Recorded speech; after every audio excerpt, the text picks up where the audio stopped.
Se gostar do vídeo, deixe o seu like, clique no sininho, inscreva-se no canal, comente e compartilhe. Isso nos motiva a produzir conteúdos de qualidade para você. Eu sou juiz federal desde 1996 e desde 2002 eu tenho atuado em vara criminal especializada, em Curitiba. E nesse tempo passaram diversos casos criminais na minha mão e diversos casos criminais extremamente complexos.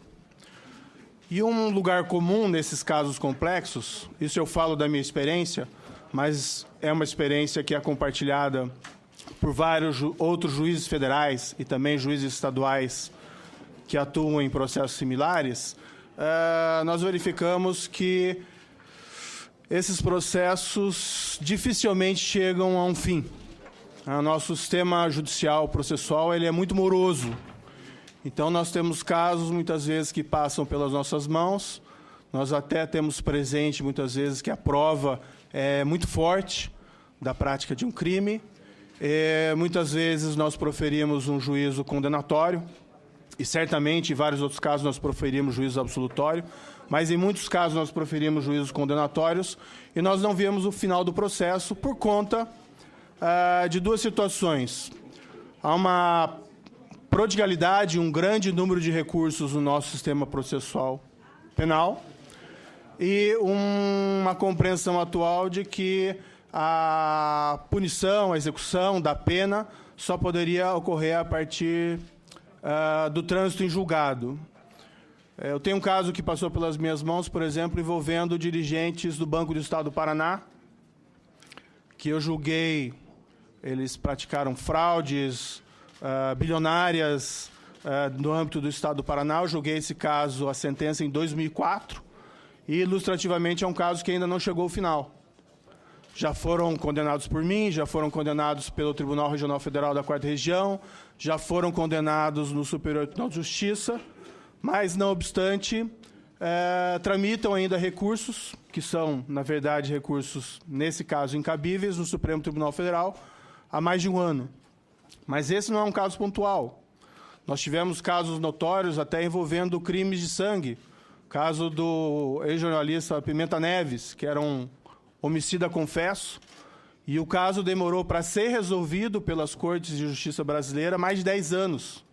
Esse chegou ao fim, graças a Deus, mas um caso de homicida confesso demorar tanto tempo no trâmite da Justiça é ilustrativo de que algo está errado com o nosso sistema de justiça criminal. Recentemente, li a notícia de que o caso envolvendo lá os fiscais do Rio de Janeiro, que foi denominado na época de propinoduto, é um caso que já foi julgado em primeira e segunda instância, mas que ainda não chegou ao seu final. Com um risco até, pelo menos segundo a notícia que eu li, não tenho conhecimento aprofundado desse caso, que os recursos que foram bloqueados na Suíça desses fiscais sejam devolvidos, porque o processo brasileiro não chegou ao final. Então, diante dessa situação, o que a AJUF, isso foi feito no âmbito da Estratégia Nacional de Combate à Lavagem de Dinheiro, com discussão com o Executivo, com discussão com representantes do Legislativo, com discussão com o Ministério Público, foi apresentar uma proposta para tentar fazer com que a nossa justiça seja menos morosa. E a nossa proposta retorna à proposição de que, após um julgamento de apelação por um tribunal de segundo grau, em que haja uma condenação criminal por esse colegiado, possa o tribunal, como regra, impor a prisão para crimes graves. E aí nós colocamos crimes hediondos, nós colocamos crimes de lavagem de dinheiro, nós colocamos crimes contra a administração pública, e colocamos também os crimes aqui da lei contra o crime organizado, que foi recentemente aprovada. Então, o tribunal pode, após um acórdão condenatório, impor a prisão, mas também prevemos no projeto que o Tribunal Superior, se for interposto um recurso, e esse recurso se mostrar plausível, o Tribunal Superior, o STJ, o STF, possa conceder uma liminar para suspender a execução daquele julgado. O que nós vemos como erro no nosso sistema atual é que a mera interposição de um recurso quer ele tenha substância, quer não tenha substância, quer seja meramente protelatório ou não, suspende a execução do acórdão condenatório do tribunal após o julgamento da apelação. E o que nós queremos fazer é exatamente o inverso. Até porque, estatisticamente, isso foi levantado na época daquela proposta que foi denominada de emenda Peluso, estatisticamente são poucos os casos de revisão no mérito das condenações criminais proferidas em segundo grau. O grande problema é o tempo, e o grande problema no processo penal do tempo é que também muitos desses casos acabam em prescrição. Porque se a justiça não julga o caso até determinado tempo, acaba havendo a prescrição, e às vezes uma pessoa que é culpada, condenada, acaba não sofrendo nenhuma punição por conta apenas da inércia no decurso do tempo. Nós temos argumentado que é importante que o sistema de justiça criminal funcione de uma maneira eficiente. E ele é eficiente quando ele absolve o inocente e quando ele condena o culpado. E nesse caso da condenação de culpado, quando se segue uma consequência. No nosso sistema de justiça criminal, não é isso exatamente que acontece, principalmente para esses crimes complexos. A principal objeção que tem sido formulada em relação a esse projeto seria um eventual óbice no princípio da presunção de inocência. O que nós defendemos? A presunção de inocência, ela tem duas vertentes. Uma das vertentes é uma vertente probatória, que ela diz, ninguém vai ser condenado se você não tiver uma prova segura da responsabilidade criminal. Uma prova, os anglo-saxões chamam lá de acima de qualquer dúvida razoável. Isso o projeto não mexe uma vírgula. Isso realmente tem que ser assim. Você só pode condenar criminalmente alguém quando a prova da responsabilidade for categórica. Outra questão, porém, diz respeito à presunção de inocência em efeitos de recurso e prisão antes do julgamento. Nossa compreensão é que, até o primeiro julgamento, e aqui até no projeto até o segundo julgamento, a prisão cautelar, a prisão preventiva, ela tem que ser excepcional. Isso o projeto também não mexe. Agora, a partir do momento em que existe um acórdão condenatório, o que nós defendemos é que essa prisão possa, pelo menos para crimes graves, ser estabelecida como uma regra e não como uma exceção. Para crimes graves, diga-se bem. Não ferem na nossa percepção a presunção de inocência, nós temos até o exemplo do direito comparado.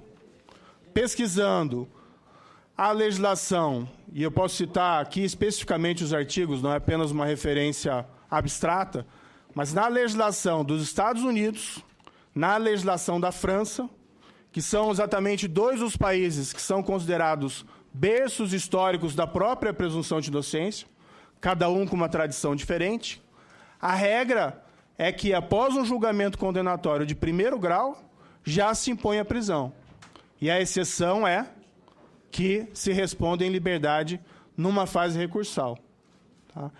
E o que nós estamos propondo aqui nem é algo tão, vamos dizer assim, radical na nossa tradição, como o que acontece na legislação francesa e norte-americana. Nós estamos propondo a prisão a partir do julgamento de um acórdão condenatório, onde você tem lá vários juízes, vários desembargadores reunidos em colegiado, que vão apreciar o caso com a profundidade e serenidade que se espera dessas cortes de apelação. E ainda, como disse, com a possibilidade de, havendo plausibilidade do recurso, um tribunal superior emitir uma decisão, não. Para esse caso, vamos esperar o trânsito em julgado. O grande problema do nosso sistema é tornar essa necessidade de esperar o trânsito em julgado sempre uma regra, o que leva também a abusos na interposição de recursos. Normalmente, isso são patologias dentro do processo criminal. A gente pensa que casos assim acontecem pontualmente, mas não necessariamente. Eu já trabalhei, certa feita, convocado no Supremo, e, para colocar aqui um exemplo, me deparei num caso em que havia um julgamento condenatório em segundo grau, houve a interposição de um recurso extraordinário ao Supremo Tribunal Federal, o Tribunal de Apelação não recebeu o recurso, houve um agravo por o Supremo Tribunal Federal. O Supremo Tribunal Federal não admitiu esse agravo, mas houve sucessiva interposição de recursos, fazendo com que nós tivéssemos, para colocar um exemplo aqui para os senhores, um caso real, embargos de declaração, nos embargos de declaração, nos embargos de declaração, no agravo regimental, no agravo de instrumento 752.247, no Supremo Tribunal Federal. Esse recurso chegou no Supremo Tribunal Federal em 13/5/2009 e o trânsito em julgado só aconteceu mais de 3 anos depois, 19/11/2012. Tudo isso para dizer que o recurso era incabível. Agora, eu sendo um advogado ou eu sendo processado criminalmente, se eu sei que eu só sou preso ao final pela regra atual, o que eu vou orientar meu advogado a fazer é recorrer, mesmo quando não tenha razão. E o sistema, infelizmente, processual brasileiro hoje permite essas brechas. A ideia é não permitir essas brechas e isso haja um ganho no sistema significativo. Então, essas basicamente são as razões do projeto. Essas são também as razões da JUF, e nós achamos que nós temos um argumento muito forte em apontar o direito comparado nesses países em que a própria presunção de inocência foi construída historicamente, demonstrar que eles não vinculam isso a efeitos de recurso contra uma condenação criminal, para defender a aprovação desse projeto e a sua constitucionalidade, compatibilidade com o sistema atual. Muitas vezes é referido um julgado do Supremo Tribunal Federal, acho que é o que, indo para a finalização, muitas vezes é referido um julgado do Supremo Tribunal Federal, que é o habeas corpus 84.078, que foi um julgado em que o Supremo Tribunal Federal entendeu que para a execução da pena seria necessário o trânsito em julgado, mas foi um julgado por uma maioria bastante estreita. Por outro lado, ministros que faziam parte dessa maioria já deram sinalização de posicionamento de que eles teriam mudado de entendimento. Um deles foi o próprio ministro César Peluso. Embora ministro aposentado do Supremo Tribunal Federal, fazia parte da maioria na época daquele julgado e depois apresentou a proposição da chamada emenda Peluso para permitir a execução a partir do julgamento em segundo grau. E, recentemente, incidentemente, em alguns julgados, nós temos também visto ministros, como, por exemplo, o ministro Gilmar Mendes, mencionada a necessidade da revisão daquele julgado do Supremo Tribunal Federal. Então, nós entendemos que a proposta é importante para que nós aperfeiçoemos nosso sistema de justiça. Na verdade, ela é essencial, porque um processo que nunca termina é um processo que é inefetivo e gera impunidade. E, por outro lado, nós entendemos que ele não é inconsistente com as garantias fundamentais previstas na Constituição de 1988. Eram essas as minhas considerações sobre o projeto. Se gostou do vídeo, deixe o seu like, clique no sininho, inscreva-se no canal, comente e compartilhe. Isso nos motiva a produzir conteúdo de qualidade para vocês.